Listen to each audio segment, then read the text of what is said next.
Jama'a assalamu alaikum, barkamu kuma da saduwa da ku a wannan fili. A yau za mu tattauna ne da manyan baƙi da muka yi, wato Sheikh Abdullahi Balalau, wanda shine shugaban ƙungiyar Izala ta Najeriya, wato Izalatul Bid'a wa Iqamatus Sunna. Sannan kuma akwai Sheikh Kabiru Haruna Gombe, wanda shine babban sakataren wannan ƙungiya. Malamai barkanku da zuwa. Alhamdulillah, barka da.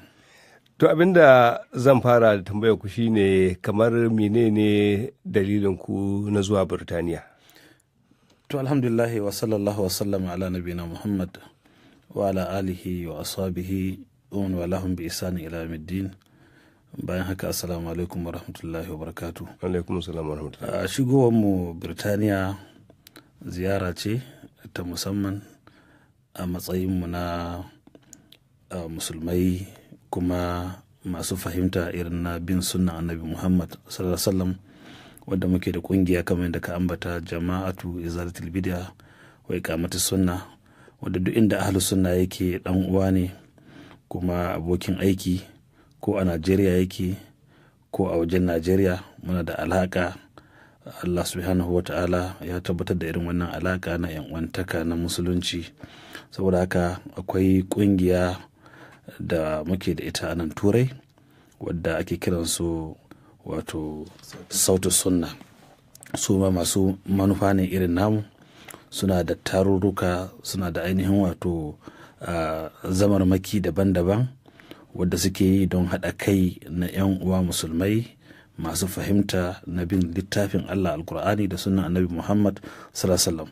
So da yawa wa'azuzzukanmu suna bibiyan mu ta hanyar Facebook, suna bibiyan mu ta hanyar hanyoyin sadarwa daban-daban, amma ba a taɓa haɗuwa haka ba. Sukan aika mana da gayyata daban-daban. To sai muka zaɓi wani lokaci akwai bukatan mu yi hutu kuma mu kawo ziyara, kamar yadda muka yi taro na ainihin wato haɗa kan ahlus sunna na duniya baki ɗaya a Najeriya. Mun yi wannan kamar shekaru 2 da suka wuce, wanda musulmai daga ko'ina sun halatta, waɗansu ma daga ƙasar Amerika, waɗansu daga nan Birtaniya, waɗansu daga Saudi Arabia, daga ko'ina. To muna samun gayyatan nan daban-daban. Saboda haka bayan ƙasashen Afirka da muke kaiwa ziyara su ma suna kawo mana, to akwai bukatan waɗannan 'yan uwa su ma zo ku haɗu da su, zo mu haɗu da su, mu gana da juna, mu san yaya suke gudanar da ainihin wato wa'azuzzuka da karantarwa, wasu hikimomi suke amfani da shi wanda za mu iya aronsa, me muke yi wanda su ma za su iya aro, don mu haɗa wato karfi da karfe mu ga cewa alkur'ani da sunnan manzon Allah sallallahu alaihi wasallam ana yada shi a ko'ina a duniya. To kamar na ga akwai wata kungiya wadda ake kira Jibwis a takaice, kamar ita wannan kungiya me take nufi, kuma tana tare da Izala ko kuwa ya abin yake? To idan an ce Jibwis dama ai ma'ananta jama'atu, ma'ana izalatul bid'a wa iqamatus sunna. Saboda haka short form ne, abbreviation Jibwis. Saboda haka ita ce kungiyar izalan kacokal mai rijista a Najeriya, wanda ta yi shekara kusan 40 yanzu tana karantarwa alkur'ani da sunnan manzon Allah sallallahu alaihi wasallam. Saboda haka duk wanda yake da kuma fahimta irin na magabata bin alkur'ani da sunnan manzon Allah sallallahu alaihi wasallam, ko da bai ci shi dan izala bane, duk inda yake, inda yana bin sunnan manzon Allah, to muna tare da shi. Kamar na ga ita wannan kungiya tana wasu ayyuka waɗanda suka shafi watakila ko gina wasu abubuwa ko makarantu ko masaukan baki. Na ce da akwai shirin gina jami'a, amma wannan zance ya sha ruwa, ya aka yi? Bai sha ruwa ba. Ai kamar da ka faɗa, mu ne Jibwis din, saboda haka mu ke da waɗannan shirye-shiryen. Don haka gina gidan baki ko abin da ya kamata haka, mu ne kungiya na farko a Najeriya wadda muka fara zuwa da gidan talabijin da ake karantar da mutane, a musu wa'azi, a karantar da su addini, kuma a yada shi da Hausa.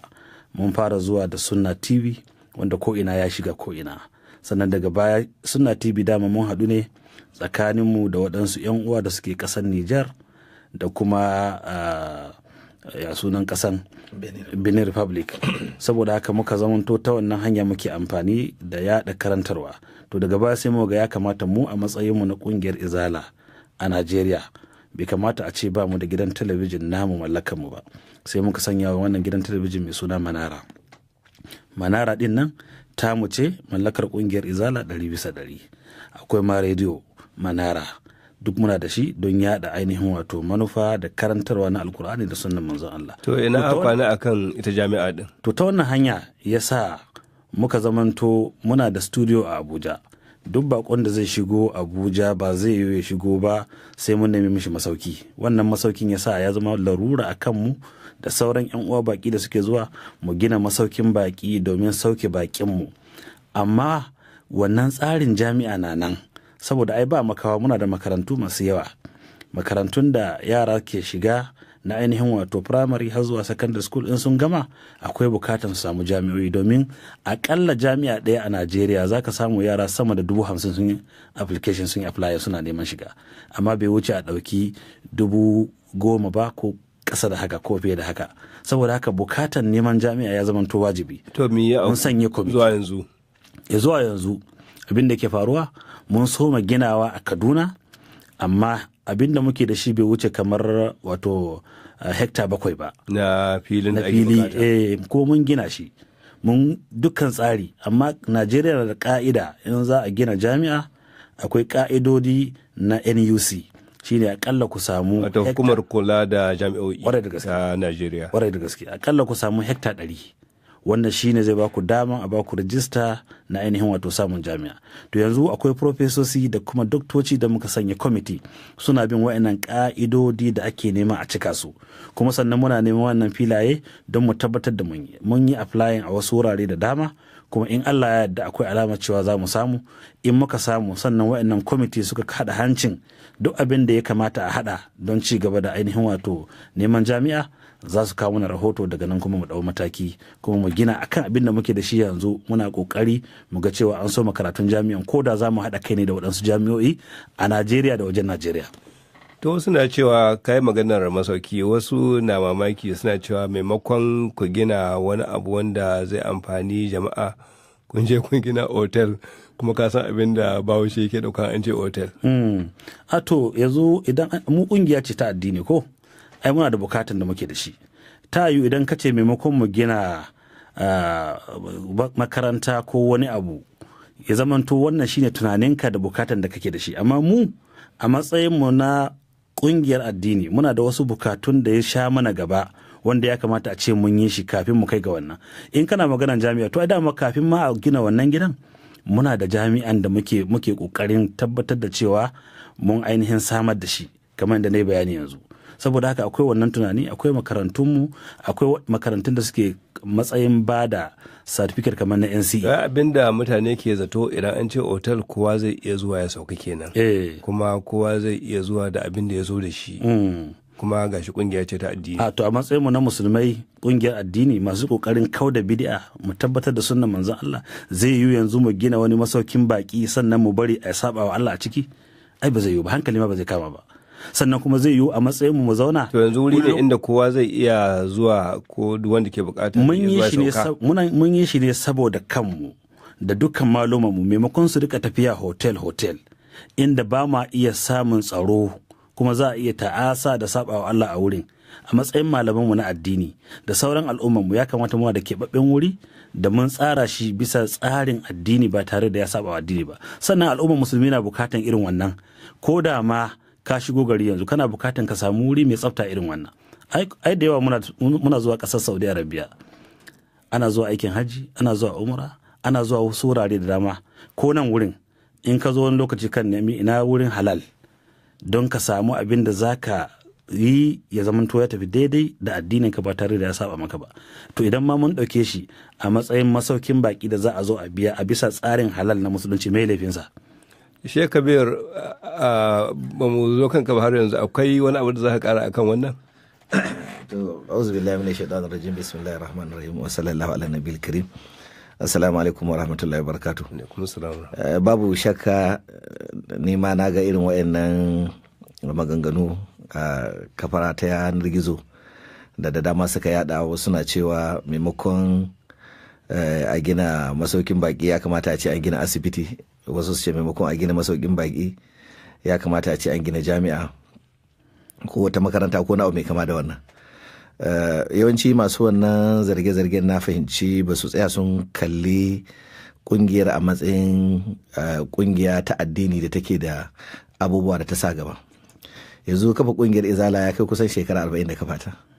Tun lokacin da aka kafa ta, abinda kungiyar take ta asasawa shine asasa makarantu, wanda wayannan makarantu suna na cikin kasa, tun daga makarantu na primary school, nazari, har muka kai kafa masu na secondary schools. Tun da makarantun babu musu rijista da gwamnati, har muka kai matsayin da muna musu rijista da gwamnati, yadda certificate din su ko ina aka je zai yi amfani. Har muka wuce secondary, mun bude makarantu na yin diploma. Abinda zai burge kai kara baka sha'awa, hatta a cikin wannan shekarar dab da zamu bude wannan gidan baki din ma, mun bude wato makaranta kwaleji wacce za ta rinka bada certificate na NCE a garin Gombe, a jihar Gombe, karkashin kungiyar. Kenan kaga tafiyar ta Idisa, muna da makarantun da ke bada diploma, muna da makarantun da ke bada NCE, sannan yanzu mun fara bude makarantu na kiwon lafiya, ko ba da dade wannan ba ma mun sake asasa wata sabuwa. Kenan wajen shekara 40 abin da muke ta faman bugawa shine ya za a samar da makarantu da kuma masallatai da abin nan sauran hanyoyi. In ka dauki abin da ya shafi kiwon lafiya, abu ne da muka dauki mataki mai tsawo da dadewa. Ina jin kusan kungiya mai zaman kanta ta addini muna daga cikin waɗanda suka fara bude asibiti tun sanda aka fara bude asibiti na Sunna Hospital shekaru aru da suka wuce a garin Gombe. Daga nan an bude a Jos, an bude su a wurare da dama. To wani abin da wata jita-jita da ake yi, ko ban sani ba ko an tabbatar da shi, shine wai menene gaskiyar zargin da ake wa kungiyar Izala game da karɓar kuɗin makamai, wanda ake cewa wanda shugaba Jonathan ya baiwa kanar da suki, kuma shi kuma ya rarraba wa jama'a. Wannan matsala an tado da ita a baya, ta yi zafi kamar za ta dumama Najeriya. Lokacin da muka fito muka yi bayani, na san an hira da ni ta kusan awa daya a gidan Radio Freedom a Kaduna, kuma an sanya wannan fira a Kano, an sanya wannan fira a wurare da dama, har ma sai da aka buƙaci a bari haka jama'a sun fahimta, sun gamsu da inda aka nufa. Abin da yake faruwa shine lokacin da kungiyar Izala ta kafa Manara TV, da ke kungiya ce ta wa'azi, tana daman ta nemi taimako a wurare da dama. Tana dama ta nemi taimako a gwamnati ko a jihohi ko a ɗaiɗaiku ko na mai kama da wannan. Saboda haka da wannan gudunmuwa da taimako da take tarawa, take asasa irin wayannan ayyuka na alkhairi. Saboda haka idan misali kungiyar Izala ta rubuta takardar neman taimako domin ta yi wani aiki na alkhairi zuwa ga wata hukuma, cewa tana neman gudunmuwa ga wani aikin da za ta yi na alkhairi wanda zai amfani al'umma, ba haƙƙinta ne ita kanta kungiyar ta bincika ta ga idan aka bata taimako, shin kuɗin da aka bata taimakon nan daga ina gwamnati ta ciro su, daga ina gwamnati ta ɗauko su ba. Amma abin da zai baka sha'awa, lokacin da muka rubuta takardar neman taimako, sai da muka bi diddikin ta ina za a ba mu gudunmuwar da za a ba mu. Suka ba mu tabbacin cewa ga program da suke da shi bayan seminar da aka yi a Kaduna, ga program da suke da shi na taimakawa kungiyoyin addini da kafafen yada labaru domin ɗaukan matakai da za a yi wajen magance abin da ya shafi ta'addanci da ake ta fama da shi a cikin Najeriya a daidai wannan lokaci. Betsa wannan ne aka ba kungiyar Izala gudunmuwa bisa rubutawa da ta yi, sannan bayan gudunmuwar da aka ɗauka aka bata, ta rubuta takardar godiya bisa gudunmuwar da aka bata, kuma abin da ta ce za ta yi da shi ɗin ta hada da sauran gudunmuwar da ta samu ta yi. Mun ɗauki takardu da duk abin da ake bukata mun gabatar da shi wa ainihin abin nan gwamnati, mun gabatar da shi wa kwamitin da gwamnati ta kafa domin bibiya da tantance wayannan lamura. To ƙarshe masu ma tunanin cewa ƙungiyar Izala ta karbi kuɗin makamai, bayanai da aka yi da abin da aka yi zuwa yanzu sun fahimci cewa ba mu da alaka da wannan ta kusa ko ta nesa da maganan karɓar kuɗin makamai. Wannan abu ne da ƙungiyar Izala ba taɓa shiga cikin shi ba. To wata tambaya ita ce, me yasa Sheikh Kabiru Gombe yake yawan ambatan sunan Sheikh Dahiru Usman Bauchi a cikin wa'azinsa? Zan yi mamaki mai wannan tambaya in yi wannan tambaya cewa me yasa Sheikh Kabiru Gombe ke ambatan sunan Sheikh Dahiru Usman Bauchi a cikin wa'azinsa. Gaskiyar magana, a tarihin rayuwata ban taba kiran sunan Sheikh Dahiru Usman Bauchi a wani wa'azi da na gabatar ba. Hasali ma na kalubalanta idan akwai wanda yake da kaset da na taba yi ne wa'azi na kira sunan Sheikh Dahiru Usman Bauchi, to kofa abu da take ya fido da wannan kasar ya yada wa duniya domin karyata wannan jawabi da ne. Ba mu taba yin wannan ba. Hasali ma shi shehi shine yake kiran sunanmu a mimbarin wa'azin shi. ya kira sunana ba sau ɗaya ba, da sunan mahaifina ba sau ɗaya ba, ya kira a kaset wajen wa'azi, ya yi hira a jaridu, ya kira sunan shugabanmu na kungiya da sunan shi karara, ya kira sunan shi ya ma siffanta shi da munanan siffofi, ya ce masa azzalumi, ya ce masa kaza, ya ce masa kaza, wanda shi shugaban bai taba maida masa martani akan wannan ba. Da'awa ta ahlus sunna ba da'awa ce ta kiran sunaye ba. Idan ka lura abin da zai baka sha'awa, duk kafirin da suka rayu da manzon Allah sallallahu alaihi wasallam da ta'addancin da suka yi duka, ba taba samun kafiri kwara ɗaya tallin tal da ya taba Qur'ani mai girma ya taba kiran sunan shi ba. Wanda Qur'ani mai girma ya taba kiran sunan shi kwara ɗaya ne tallin tal, wato shine Abu Lahab, da aka ce tabbata da Abi Lahabin wa tabba. Banda shi ba a kira sunan kowa ba. Shi ko dalilin da yasa aka kira sunan shi domin ya zama aya ga mutanen duniya, domin ya fito ya ce wa manzan Allah tir da kai, wannan cin mutunci wa manzan Allah sallallahu alaihi cikin jama'a. Sai Allah madaukin sarki ya mai da martani a madadin annabi, kuma sannan ya tabbatar wa duniya da cewa sai ya shiga wuta, ma'ana har ya mutu ba zai iya musulunta ba. Kuma abin da Qur'ani ya faɗa ya tabbata, har ya mutu bai musulunta ba. To kaga da a ce kiran sunayen mutane a wajen wa'azi abu ne da yake da amfani, yake da fa'ida, musulunci yana son shi. Da watakila su Abu Jahil, watakila su Ummu Jamila, watakila irin su Utbatu ibn Rabi'a, irin su Sheba ibn Rabi'a, irin su An-Nadar ibn al-Harith da sauran waɗanda suka yi rigima da manzon Allah sallallahu alaihi wasallam, da Qur'ani ya ambaci sunansu. To wani abin da ake cewa shine Izala tana zafafawa a cikin wa'azinta, kamata a ce suna yin wa'azi da hikima yadda za su iya shawo kan mutane ba tare da an yi rigima ba. Me yasa Izala ke zafafawa a wa'azinta? Ita Izala kungiya ce da take koyi da Annabi Muhammad sallallahu alaihi wasallam a dukkan cikin aikace-aikacen ta, ciki har da wa'azi. Kaga dai hikima a duniya ba wanda ke da hikima irin ta Annabi Muhammad sallallahu alaihi wasallam. Amma duk da haka, lokacin da ya zo da wannan addini ya ce a bautawa Allah shi kadai, ai idan ka lura sai da mutanen Makka suka rigima da shi, sai da suka siffanta shi da siffofin da ba nashi ba. Ya fi kowa gaskiya a duniya suka ce masa makareci, ya fi kowa amana a duniya suka ce masa maha'inci, ya fi kowa imani a duniya da ikilasi suka ce masa boka, ya fi kowa hankali a duniya suka ce masa mahaukaci. Suka kore shi daga garin da yake, ya bar mahaifarsa yana ji yana gani. Duk wanda ya kore ka daga mahaifarka ya cutar da kai. Ya bar su ya koma Madina, nan ma ba su yadda ba, suka sake bin shi har Madina, suna so sai sun murkushe shi. An yakin Badar, an yakin Uhudu, sun ma gayyato taron dangi, an je Madina sanda aka yi gazotul Ahzab akan sai sun murkushe manzon Allah sallallahu alaihi wasallam da dukkan musulmai da musulunci. Kenan kaga idan da akwai wanda zai iya yin wa'azi ya karantar ba tare da an samu matsala ba, da annabi shi ya kamata yi. Amma annabin ma ka kalli irin dauki ba daɗin dai, duk lokacin da ka zo al'umma da gaskiya, duk irin usulubin da zaka faɗa musu, duk yadda zaka iya kawo musu, sai sun rigima da kai. Wanda bai san gaskiya dama misalin haka yake. Yanzu ka ɗauki misali, mu ɗauka cewa za ka yi amarya, sai ka zo ka samu uwar gida, kana so ka gaya mata cewa ga wata yarinya ka samu za ka auro. Wani irin usulubi za ka iya gaya mata da shi, kyan usulubin da zai sa ranta ba zai ɓaci akan abin da ka zo da shi ba. Duk irin kyan usulubin da ka zo da shi sai ka samu rashin fahimta ta daɗe ta. To tun da ka zo kan magana amarya, wani abu da ke faruwa cikin 'yan shekarun nan shine wasu mata wani lokaci dalilin kishi yakan kai ga har kisan mai gida. Me ɗaya daga cikin ku zai ƙara akan wannan, ko wayar da kan jama'a, matan da mazan, akan irin wannan mataki da mata kan ɗauka? Na'am, wannan yana da hatsari kwarai da gaske. Kuma wannan kofar idan ta buɗu cikin al'ummar mu, ba a san ya inda bala'in zai tsaya ba. Su dai mata, aure da aka ce a ƙara, Allah maɗaukin sarki ne ya faɗa, ya ce fankihu ma tsaba lakum minan nisa'i masna wa thulatha wa ruba. Saboda haka Allah ne ya ba maza izinin su auri mata biyu, ko su auri uku, ko su auri hudu. Da Allah zai wannan hukunci bai shawarci mazan ba, bai shawarci matan ba, haka ya ga dama yi hukuncinsa. Ita mace bai ba ta daman ta aure fiye da miji guda ɗaya ba.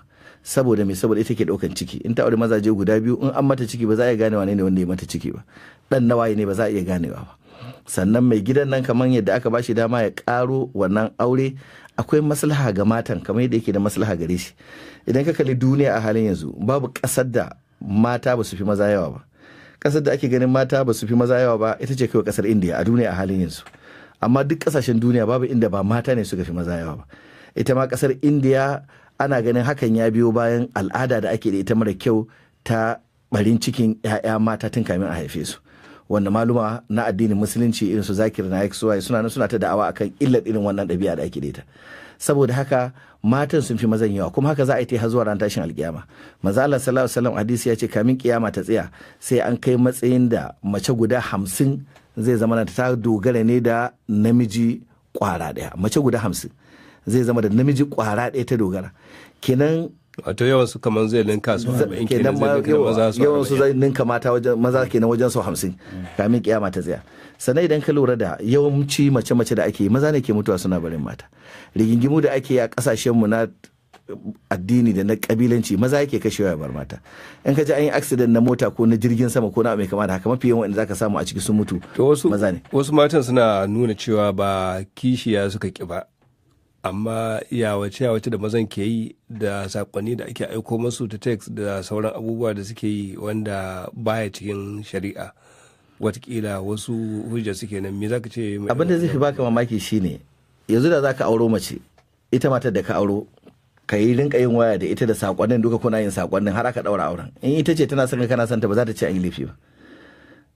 Idan za ka aure wata, duk sakon da ta gani a cikin waya, babu da za a misali idan za ka aure wata mata a ce saboda za ka aure ta shari'a musulunci ta hana ka yi magana da ita ko ka yi waya da ita ko ta maka text ko ka mata text ko na mai kama da haka, matukar kalmomin da ke ciki kalmomi ne da ba su saba wa shari'ar musulunci ba. Da dama abin da suke magana a nan kamar in suna ganin kamar matar duniya ce, duniyanci ake cikin sakonnin da ake aikawa. Idan misali sakonnin da ake aikawa ta fahimci duniyanci, kenan su ta fahimci cewa mijinta ba kamamme bane, fasiki ne.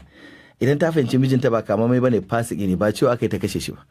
Ba ma wannan ba, da za ta same shi yana zina tare da wata mata ido da ido ta gani, abin da shari'ar musulunci ta ce ta kafa shaida a kai shi gaban kotu a masa hukunci. Amma musulunci bai da ita ta dauki makami ta kashe shi ba. In ta dauki makami ta kashe shi, abin da ta yi kisan kai ce, ta'addanci ta yi. Babu kuma hatsari kaman kisa. Manzo Allah sallallahu alaihi wasallam yake cewa duniya gaba ɗayanta ta ruguje ya fi sauki a wajen Allah madaukakin sarki fiye da a ce an zubar da jinin mumini kwara ɗaya tallintar. Manzo Allah sallallahu alaihi hadisi yake cewa da a ce mutum zai bada gudunmuwa a kashe mutum mai imani da rabin kalma, ba kalma guda ɗaya ba ma, sai ya zo ranar tashin alkiyama a goshinsa an rubuta cewa wannan ɗebabbe ne daga rahamar Allah. Abin da nake so na nuna shine ka ɗauki makami ka kashe mutum saboda ka gan shi ya aikata laifi ko ya aikata kuskure. Babu wata shari'a ko ta ɗan adam ma ko shari'a mahaukata ba ta yarda da wannan ba, balle shari'a ta zuwa Qur'ani da sunna ta manzon Allah sallallahu alaihi wasallam. Saboda haka wannan yana da hatsari kwarai da gaske.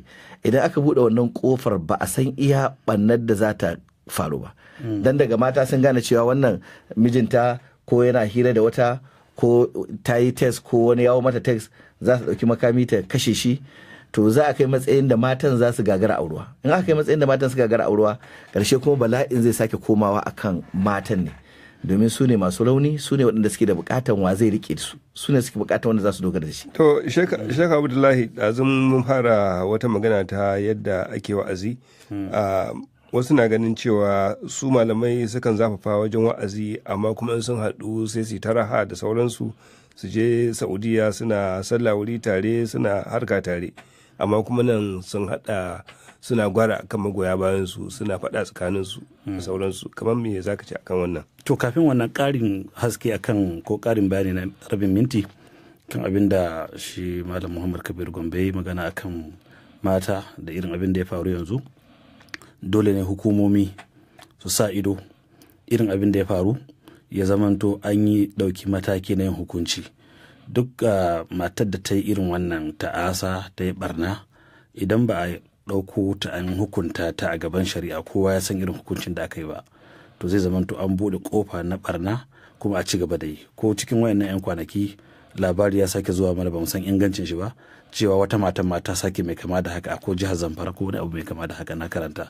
Don haka ina ƙara kira, wajibi ne kamar yadda Malam Muhammad Kabir ya faɗi, ran mumini ba abin wasa ba ne. Har manzon Allah ya kalli ɗakin Kaaba ya ce Kaaba na da daraja. Yanzu kai magana akan Makka, duk inda muke zuwa ɗakin Kaaba muke zuwa don mu yi dawafi mu bauta wa Allah, amma ba ɗakin ake bauta ba. Amma da manzon Allah ya kalli ɗakin Kaaba sai ya ce ran mumini guda ɗaya tak ya fi ɗakin Kaaba daraja a wurin Allah.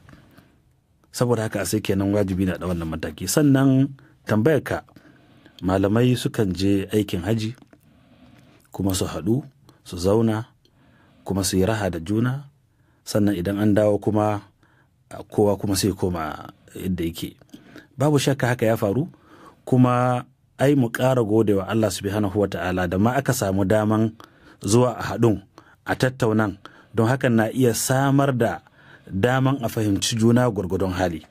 Mai alfarma sarkin musulmi, Allah ya saka mishi da alkhairi, shi ya fara samar da wannan wato wani lema da malamai za su zo su haɗu don su rika zuwa aikin haji, ana tattaunawa, ana fahimtar juna, domin akwai abubuwa da zai iya tasowa al'ummar musulmi. Ina da fahimta ta, kana da naka, wancan na da nashi. Idan muka ce mun rabu babu inda muke haɗuwa, to kenan barna za ta shigo wa al'ummar musulmi masu yawa. Haɗin kan musulmi yana da muhimmanci. Akwai abin da zai taso in na yi magana za a ce watakila ɗan izala ne. Akwai abin da zai taso in wani malami na ɗariƙa ya yi magana sai a ce ɗan ɗariƙa ne. Amma idan muka haɗu ga baki ɗaya, aka samu jagoranci kamar na sarkin musulmi shugabanmu baki ɗaya, muka haɗu cewa ga abin da ya kamata yake fuskantar al'ummar musulmi, mu ɗau mataki, to babu yadda za a yi a ce wannan ɗan izala ne ko wannan ɗan ɗariƙa ne, duk da irin bambancin fahimtar mu. Akwai abin da ya shafe ni ya shafe ka, dole mu haƙura mu tattauna, amma ina fahimta ta kana taka, ba a da zan iya dawo da kai kan fahimta na dole. Ta dama abin da suke cewa ba haɗuwar ku ce aka ƙi ba, amma su magoya baya kamar kuna haɗa su faɗa suke gani. A to dama wa yake haɗa wani faɗa? Ai mu abin da muke cewa haɗuwan karka dubi abin da malamai suke karantar da kai cewa gashi, a ka dubi mai yake fitowa daga bakunansu na karantarwa na alkur'ani da sunnan manzon Allah. In malaminka ya ce maka ka bi Allah, to kai mishi da'a, ka mishi biyayya, amma in ya nemi kai ka wani wurin da sabawa Allah ne, ba a ce ka bi shi ba. Saboda haka maluma abin koyi ne, amma in suka karantar da mutane littafin Allah alkur'ani da sunna, shi yasa duk yadda za mu haɗu, ai Allah ya nuna mana da za mu haɗu. Qur'ani ya ce fa in tanaza'tum fi shay'in farudduhu ila Allahi war rasul. Idan kuka yi sabani tsakaninku, to ku mai da al'amarin zuwa ga Allah da manzonsa. Saboda haka abin da zai iya daidaita mu a daina duk wani rikici da duk wani damuwa, sai mun yadda dukkan mu alkur'ani za mu bi, mun yadda ita ce za ta iya, alkur'ani shi zai iya haɗa kanmu baki ɗaya, sannan mu yadda sunnan manzon Allah shi ne zai iya haɗa mu wuri guda. Duk lokacin da wani ya riƙe wani abu ba alkur'ani ba, ya riƙe wani abu ba sunnan manzon Allah ba, to nan za a samu damuwa. Kaga mu yanzu irin fahimtar mu shine kullum malamai na da kima da daraja, amma ba su aka ce abi ba. Waye aka aiko maka? An aiko maka ne da ɗan saƙo jakada, shine annabi Muhammad sallallahu alaihi wasallam. Saboda haka a sai kenan in kana son ka zauna lafiya, kuma a samu haɗin kai, kuma a samu zaman lafiya babu rikici, to in sake nawa ka sake naka, mu ɗauki abin da annabi ya zo da shi, shine alkur'ani, mu ɗauki abin da annabi ya karantar.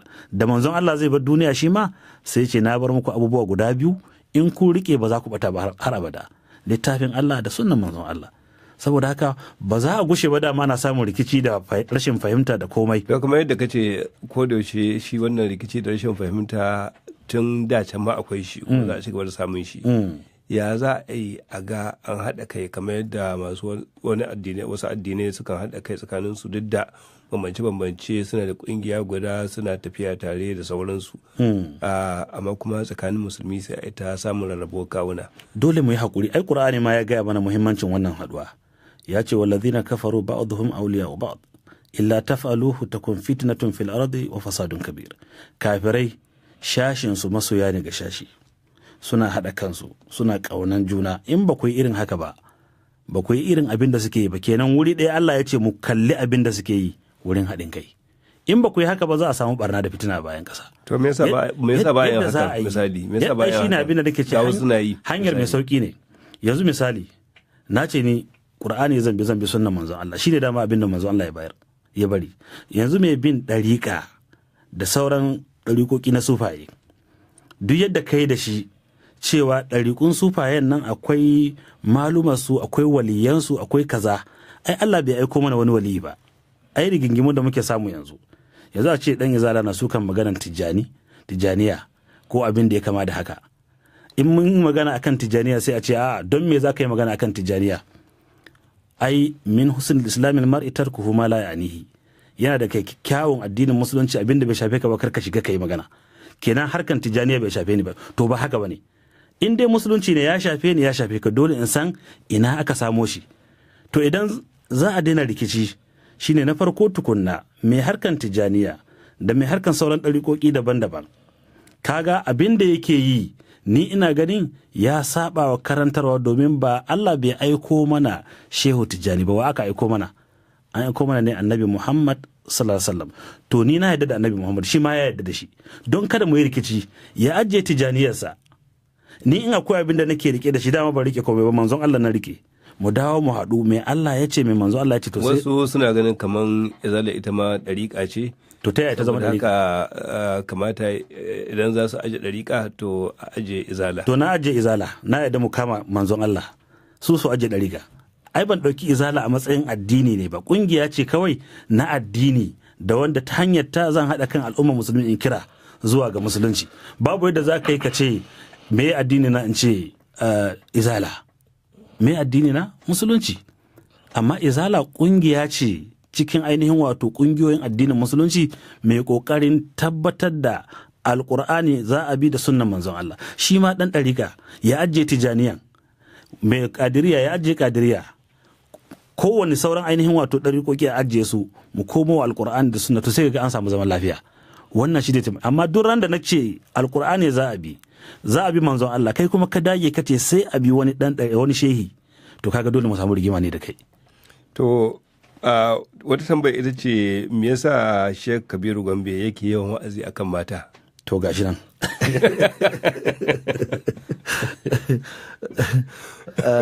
Ba ina yawan wa'azi akan mata ba ne, sai dai na fahimci cewa addini musulunci addini na maza da mata, ba addini na maza zalla ba, ba addini na mata zalla ba.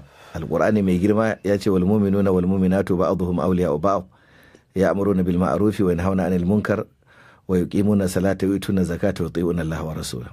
Haka ce mu'minuna, mu'minai maza, wal mu'minat da mu'minai mata. Mutum da karanta Qur'ani zai ga an ce innal muslimina sai a ce wal muslimat, wal mu'minina sai a ce wal mu'minat, wal qanitina sai a ce wal qanitat, was sadiqina was sadiqat. Duk sanda aka ambaci maza sai kuma a dawo a ambaci mata. Wa man ya'mal min as-salihati sai a ce min zakarin aw untha wa huwa mu'min. Allah ya ce duk wanda ya aikata aiki na kwarai, namiji ko mace, matukar yana da imani. Kenan duk sanda Qur'ani zai na magana zaka ji ya magana maza sannan sai magana mata.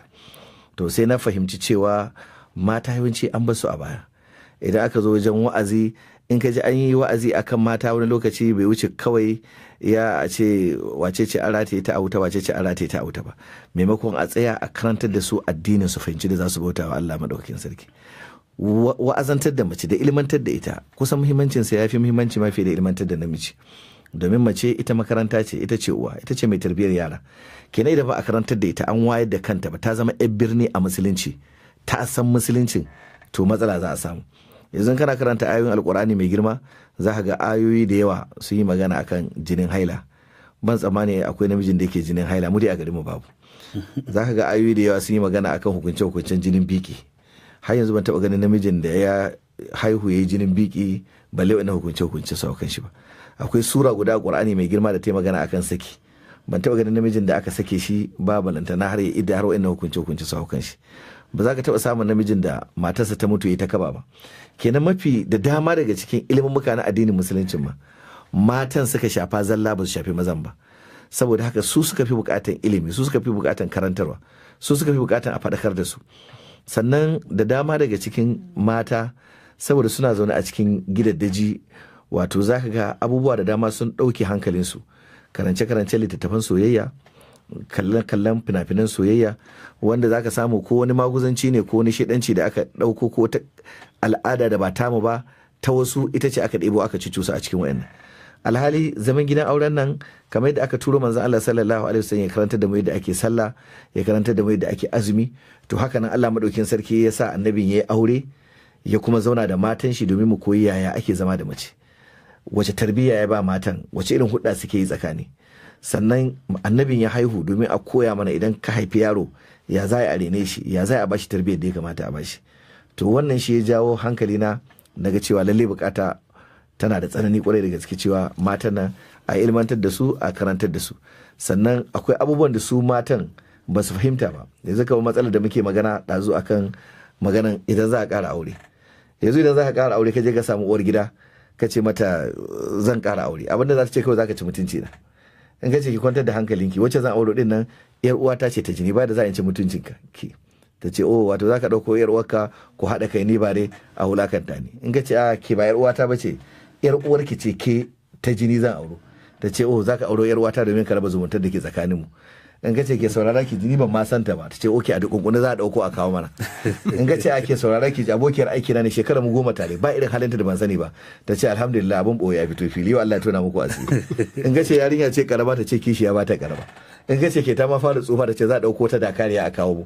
In ka ce ke kullun tana cikin hijabi, ta ce munafika imani a zuciya ta ƙarya take. In ka ce mata ko hijabi ba ta sa, ta ce za a kawo mata yar duniya. Ba wani uzurin da zaka iya kawo mata ta iya gamsuwa da shi. To akwai bukatan su gane cewa ƙara mata nan da ake magana Allah maɗaukin sarki ne ya ce ai, kuma su ma akwai maslaha. Miji matar wata nan za ta yi jinin haila, in tana jinin haila miji mai sha'awa ne, in ta rashin sa'a sai shi dan ya tura shi cikin wani sabon Allah maɗaukin sarki, karshe je dauko mata matsalar da bata san kanta ba. Tana haihuwa, in ta haihuwa tana cikin jinin biki ba da ma mijinta ya kusance ta, tana iya rashin lafiya da sauran abubuwa masu kama da wannan, wanda in akwai wata mata a cikin gidan za a samu sauki. Sannan za ki iya kina aure tare da mijinki kuna zaune ko haifi ai 5-6 ki mutu ki bashi da yaran, ya za yi da su?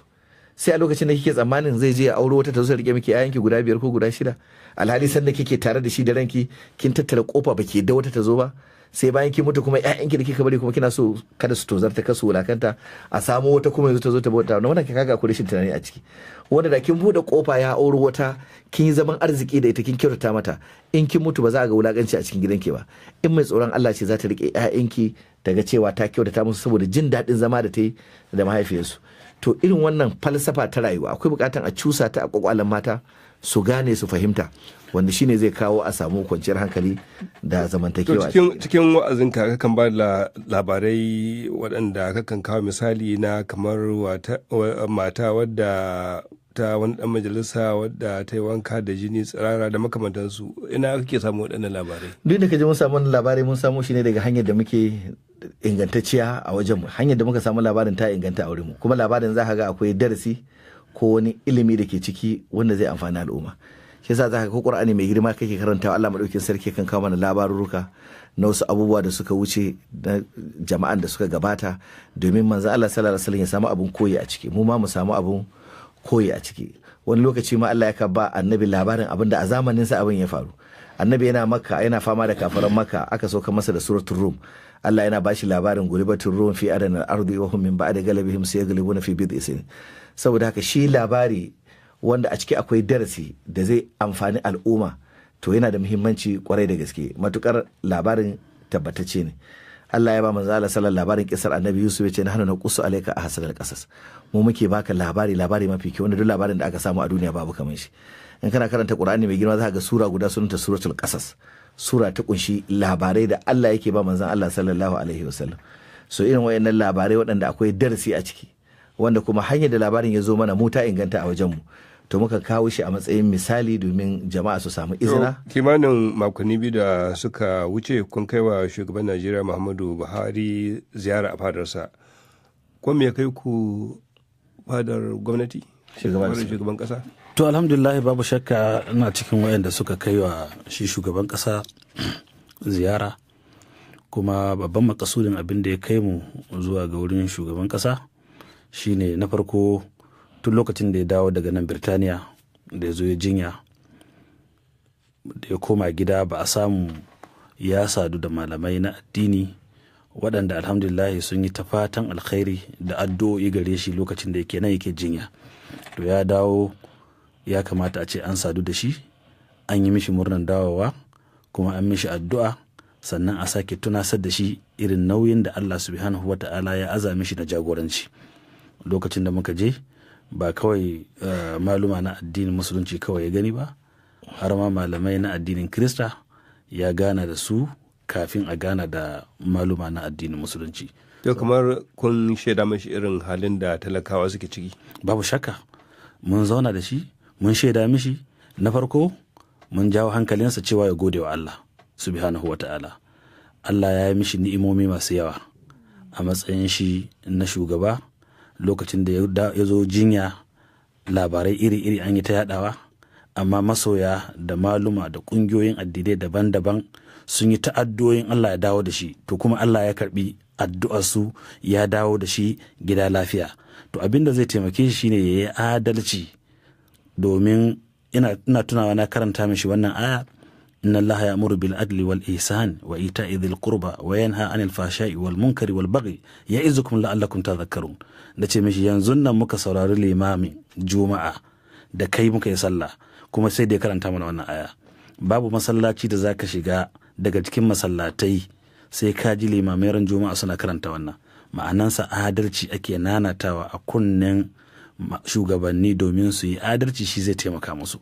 Na biyu, mun ƙara jan hankalinsa cewa talakawan nan da suka zaɓe ka to kuma suna da bukatu, kuma suna maka fatan alkhairi.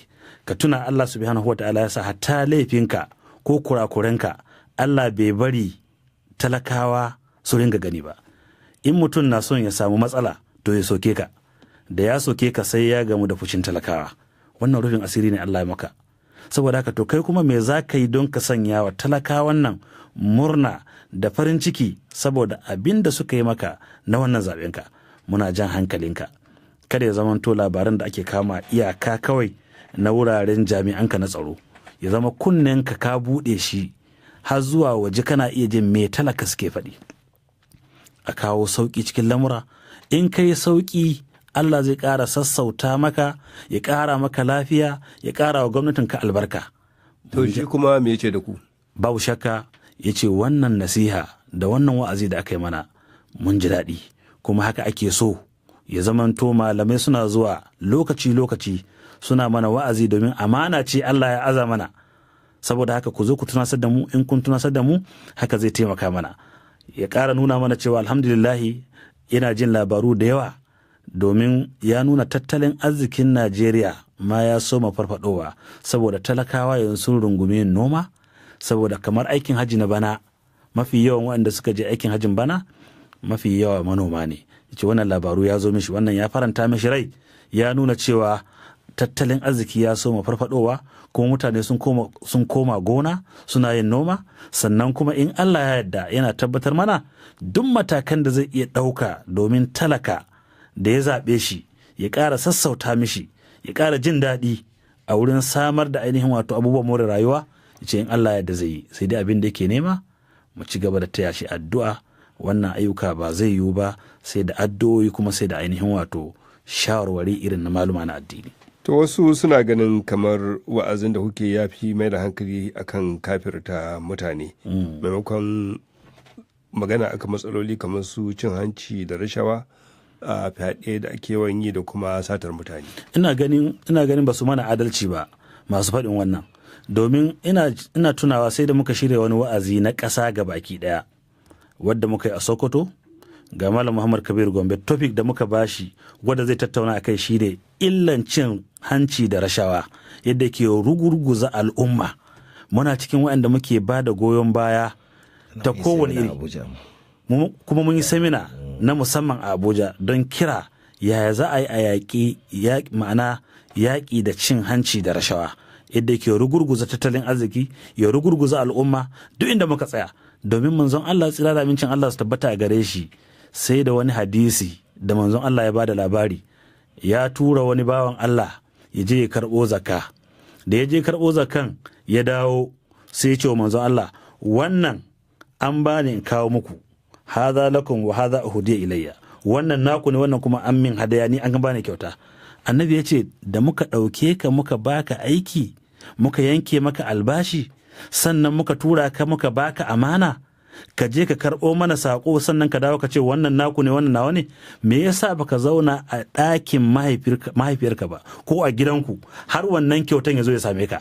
Duk mutumin da aka bashi albashi, aka bashi amanan wani aiki, sannan kuma aka tura shi da amana na ya je ya yi wani aiki, sai ya karɓo wani abu ya ɓoye, ya yi gululi, ya ci hanci da rashawa, ya yi abin da bai kamata ba.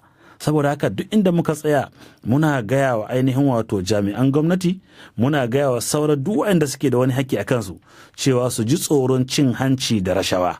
Yana rugurguza ainihin wato tattalin arziki, yana rugurguza al'umma. Sannan ai ya kamata a gane, domin wato akwai bambancin tsakanin ɓarawo wanda zai fasa gida ya yi sata, da kuma ɓarawon gwamnati. Yanzu idan ka shigo wannan gida ba ka da daman ka shigo wannan gida ka zauna inda kake zaune, sai da aka baka dama, sai da aka amince maka, sai da aka baka takarda na shaidan aiki. Haka ne ko ba haka ba? To tun da ka shigo nan, to duk wani abin da ka ɗauka nan an amince maka. Idan ka ɗauka a ɓoye ba fata nake ba, nan ba a ce ma ɓarawo, sai a ce ma ka ci amana. Saboda sai da aka amince maka, sannan sai ka ɗauki ainihin wato wannan. Don haka ka ci amanan al'umma, dole kuma a maka hukunci.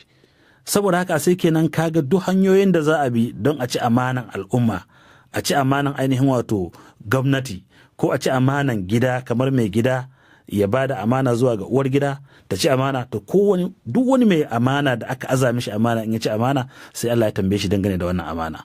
Wasu suna ganin ma kamar aibin barawan ofis ya fi na barawan da ke tar hanya ko wani abu, saboda sata shi tana shafar al'umma masu yawa. Kwarai da gaske akwai wannan, kwarai da gaske. Ai shi an amince mishi ne, mutumin da ka amince mishi ai baka kulle kofa, don haka ka bar shi komai gashi nan, amma sai ya dauka kuma ya karkatar da shi, maimakon ya yi abin da ya kamata da zai raya al'umma, sai kuma ya je kuma ya raya kansa. Saboda haka wannan cin amana ne babba, dole a yi ma mutane gargadi da wa'azi.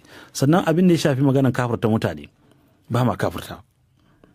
Kamar yadda Malam Muhammad Kabiru ya bayani, ba mu cewa wani kafiri ne sai wanda Allah ya ce kafiri ne a cikin Alkur'ani. Ai ba mu da dama. In ka ce ka kafirta wanda Allah bai kafirta shi ba, to ka samu aiki. Domin kalman kafirci in ka faɗe shi zuwa ga wane, to in ba kafirin bane ba to ya dawo kanka. Saboda haka duk abin da zamu iya yi muna yawa mutane kira irin yadda muka ga Alkur'ani ya ce ai kira, irin yadda manzon Allah ya ce ai kira zuwa ga sunna. Sai dai kawai mutane ba sa yi mana adalci. Wani lokaci kawai abin da ya zo bakinsu sai su faɗi, ce ai mun ce kaza mun ce kaza. Kamar da nake faɗi ɗazu, akwai sufaye, kowa da irin yadda ya tsaya. An riƙe jikokin annabi, wani ya ce yana bin jikan annabi wani ya bi jikan annabi wani. To ba a ce maka ka je ka bi jikan annabi ba. Wa aka aiko maka? Annabin ne aka aiko. Amma jikan annabi ka so shi, ka martaba shi, ka ƙaunace shi, mu muna ƙaunansa. Amma wane ne aka ce kai koyi da shi? Shine manzon Allah. To in kai koyi da manzon Allah sai ka zauna lafiya. Saboda haka wani yana so ya biya bukatarsa sai ya fake da jikan manzon Allah ya ce to mu muna wurin. Kana wurin, amma ba nan aka ce ka tsaya ba. Ai manzon Allah tsira da amincin Allah su tabbata gare shi bai bar duniya ba, sai da ya so mace wane ma dan aljanna ne, wane dan aljanna ne, wane dan aljanna ne. A bakin wa aka ji? A bakin manzon Allah. Amma bayan nan ba wanda ke da garanti ya ce wane dan aljanna ne. Duk wanda ya ce wane kuma dan aljanna ne, kamar ya dauki bakin manzon Allah ya yi magana. To wani abun shine in mun kuma ga ita kungiyar Izala, kwanakin baya an ce rarrabuwar kawunan da aka samu an getta. Amma kuma daga baya sai aka ga tafiyar ta wargaje. Yaya wani hali ake ciki yanzu? To alhamdulillah, kamar yadda wato kullum in aka samu kungiya na addini ana iya samun ainihin wato sabani a tsakani. Wannan kungiya yau shekaranta kusan 40 da kafuwa, bayan nan ta yi fama da rikici iri-iri, amma kuma Allah ya taimake mu daga baya an zo an samu fahimtar juna. An samu wani lokacin da ya kai dan izala in ya gamu da dan izala dan uwansa wanda aka rabu, wannan na iya cewa wannan kafiri, wannan baya iya bin wannan sallah, wannan baya iya cin yankan wannan baya iya auren wannan. An samu wannan rikici, amma tun lokacin da Allah subhanahu wata'ala ya bada dama muka zo aka haɗu aka yafe wa juna wannan, to daga nan aka samu a cikin kashi 100. Daga yaushe kenan? Kusan 2011. To yanzu wani hali ake ciki? Kamar shi ne nake ta sake wargajewa. Kullum farko tukunna lokacin haɗuwan da aka haɗu, idan an shekara kamar 15 ko 20 ana rabe, to idan an zo an haɗu lokacin haɗuwan dole ne akwai abubuwa da ya ta faruwa a baya, ya kamata a bi su a hankali don a gyara su. To amma sai ya zamanto ba haka aka yi ba, an samu ainihin wato rashin fahimta. Yanzu kuma an zo an haɗu, to an yi kwamiti da ya kamata ya zamanto kwamitin ya bibiyi yadda abubuwan nan za su tafi don ya ɗaure. Sannan muna da ƙa'ida da muka haɗu, shine akwai constitution na ƙungiya. Constitution na wannan ƙungiya, tsarin gudanar da ƙungiyan ya nuna akwai shugaba na ƙungiya wanda yake ƙarƙashin wannan shugabanci kowa da kowa na ciki. akwai kuma shugaban majalisar malamai. Shugaban majalisar malamai wato shugabanci ne daga cikin kwamitoti ko directors daban-daban na kungiyar, shi ma ɗaya ne daga cikinsu kusan 20 da wani abu. Mine ne yanzu ya kawo ai dole sai in nayi bayanai za a iya fahimtar yadda abin yake. Abin da nake so in ce a irin rigingimun da yake da yanzu babu shi. In akwai da rigingimun na wane bai zai bi wane sallah ba, wane na faɗa da wane, duk wannan ya gushe. Amma duk in aka ce an samu saɓani dole ba za a rasa ɗan abin da ya rage ba. Wannan abin da ya rage shi ya sake haifar da ainihin wato rigima tsakanin bangarori guda biyu namu na kungiyar Izala. Daga baya mun yi zaman cewa abin da ya kamata a yi, maimakon mu zo mu haɗe ga baki ɗaya a yi ta samun rigima, mu haɗu kamar wannan kungiya a matsayin wadda nake jagoranci ta shirya wa'azi. Kungiyar da shi Sheikh Sani Haya Jingir ke jagoranta a matsayin shi na shugaban majalisar malamai a can, su ma su shirya wa'azi. In mun shirya su zo mu haɗu mu yi wa'azin tare. In mun yi wa'azin tare a matsayin mu muka shirya, daga nan kuma su shirya, mu ma mu je a matsayin sun gayyace mu, ba mai iya fahimtar akwai rigima. Har mun so ɗaya mun yi ɗaya a jihar Niger, muka yi ɗaya a matsayin mu muka shirya, sannan na gaba su kuma suka shirya ɗaya a Bauchi, muka je aka yi. To amma bayan nan kafin nan ya kamata mu zauna da shi ya consulting ɗinmu a tattauna kafin a sa na gaba. Sai ya zamanto baya nan da ya dawo aka ba shi labaran da ba haka suke ba, ya tashi ya sanya wa'azin cewa za su yi wa'azi a wuri kaza, in ban manta ba ina jin ko Zaria. A lokacin Sheikh Alhassan Said Allah ji kansa ya ce a'a kar kai haka, tsaya ka tattauna da sauran yan uwa a sa lokaci sannan kowanne ya amince. Ya ce a'a ya riga ya saka, ko dai a zo ko kar a zo ba za a iya abin nan ba. To yanzu da yake dai baya nan kusa bare kare kansa, yanzu an kafa kwamiti kenan. A wancan lokaci haka muka rabu, amma daga nan su suka ƙi bin ka'idan da muka yi na cewa a ci gaba da yin wa'azi. Yanzu kamar me kuke kuna ku bangare na ganin cewa an sake daidaitawa? Mu har yanzu ai ba mu muka ƙi su ba. Mun bi ka'idan da aka shirya cewa za mu kira wa'azi su zo, su ma in sun kira mu zo. Amma tun da muka kira wa'azin da muka yi na ƙarshe ko na wanda ke zo mun yi ɗaya sun yi ɗaya, ya kamata mu ne za mu yi, sai muka sa a Yola jihar Adamawa, sai suka ki zuwa, sai suka sa nasu a wani wuri. Ya kamata a ce da lokacin sun yi haƙuri sun zo sun bi an yi wannan wa'azin, daga nan kuma sai mu koma inda suka yi, sai mu koma a ci gaba da bin su. Sannan akwai abubuwa da dama wanda yake ya kamata, amma mu a fahimtar mu har yanzu ƙungiyar nan har yanzu ba mu da matsala tsakaninmu da su. Matsalan bai wuce na ainihin wato shugabanci na a zo a zauna a tattauna me ya kamata a yi ba. Su ma idan suna nufin ainihin wato haɗin kan al'ummar musulmi, ko da matakan da muka ɗauka daga farko da ya kamata ya taimaka wa al'umma, an samu yadda za a samu haɗin kan al'umma. Amma ko ba komai an gusar da rikicin wannan ba zai bi wannan sallah ba, wannan ba zai bi kaza. Dan abin da ya rage kaɗan ne, wanda kuma har yanzu mu muna cewa kofar mu a buɗe take. Idan suka nemi mu zo mu zauna mu tattauna mu gyara yadda za a yi tafiya, ai za a yi, ba wanda zai ki dan uwansa. To Sheikh Abdullahi, mu taɓa yin wani kalma ba na Allah wadai ko suka ko zagi gare shi. To shi ko ya yi ta yi akan mu, amma muna saboda kurewar lokaci Sheikh Abdullahi Balalau a nan za mu da sa'aya. Muna godiya da wannan ziyara da kuka kawo mana. Sheikh Kabiru Haruna Gombe, muna godiya kwarai da gaske akan wannan ziyara da kuka kawo mana. Jama'a, saboda kurewar lokaci ne ya kamata mu da sa'aya 20, sai kuma wani lokaci idan Allah ya kai mu. Assalamu alaikum.